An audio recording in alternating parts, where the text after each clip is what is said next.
महाराज धृतराष्ट्र ने भगवान वेद व्यास जी महाराज से पूछा कि महाराज मेरे 100 पुत्र मेरे सामने मारे गए।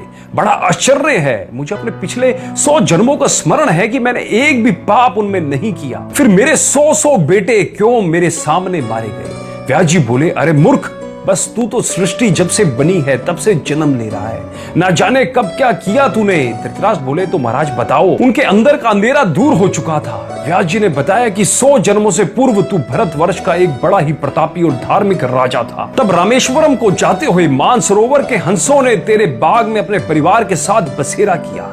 एक हंस की हंसनी गर्भवती थी, वह तुम्हारे पास आया और तुमसे निवेदन किया, मैं अपनी गर्भवती पत्नी को बाग में छोड़े जा रहा हूँ। और वह हंस रामेश्वरम चला गया। इधर उस हंसनी ने 100 बच्चों को जन्म दिया। तुमने उन्हें चुगने के लिए मोती दिए, पर एक दिन तुम्हारे रसोइये ने एक हंस के बच्चे को पकाकर तुझे खिला दिया।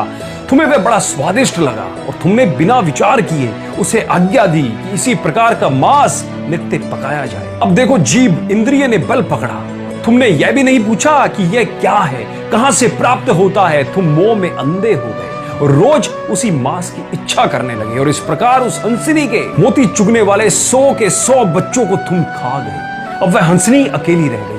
हंस रामेश्वरम यात्रा से वापस आया तो हंसनी से पूछा कि ये क्या और कैसे हुआ। उसने कहा कि राजा से ही पूछो। हंस ने राजा से कहा कि तुमने मेरे 100 बच्चों का मांस खा लिया। राजा ने रसोइये को बुलाकर पूछा। उसने कहा कि महाराज, यह तो आपकी ही आज्ञा थी कि इसी प्रकार का भोजन नित्य बनाया करो। राजा धर्मात्मा था, परंतु इस भयंकर पाप से बड़ा घबरा गया। तब हंस हंसनी ने कहा कि तूने अंधे होकर ये काम किया, तू अंधा हो जाएगा और तेरे सामने ही तेरे 100 पुत्र मरेंगे। ऐसा कहकर उन्होंने प्राण त्याग दिए। व्यास जी बोले, हे राजन, 100 जन्म तक तू राजा और वह रानी एक साथ नहीं हुए।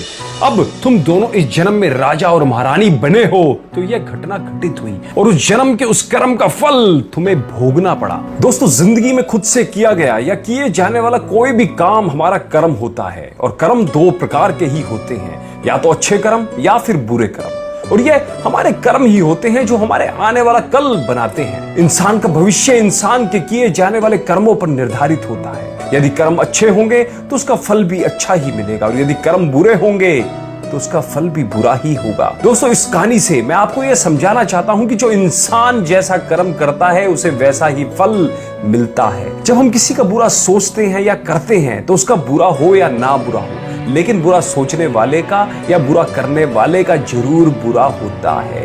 कहते हैं भगवान के घर देर है अंधेर नहीं, आज नहीं तो कल हर इंसान को अपने कर्मों का फल भोगना ही पड़ता है। जो किया है वो एक बार उसके साथ भी होगा, यानी जैसा करोगे वैसा ही भरोगे। जो इंसान किसी दूसरे के साथ बुरा करता है उसकी जिंदगी में वह बुराई लौट कर अवश्य आती है। ठीक इसी प्रकार जो इंसान किसी दूसरे के साथ अच्छा करता है उसकी जिंदगी में वह अच्छाई भी लौट कर जरूर आती है। खैर दोस्तों, मुझे लगता है कि आप इस कहानी का सार समझ चुके होंगे। अगर समझे हो तो कमेंट के माध्यम से अपने महत्वपूर्ण मूल्यवान कमेंट हमें जरूर लिख के बताइए।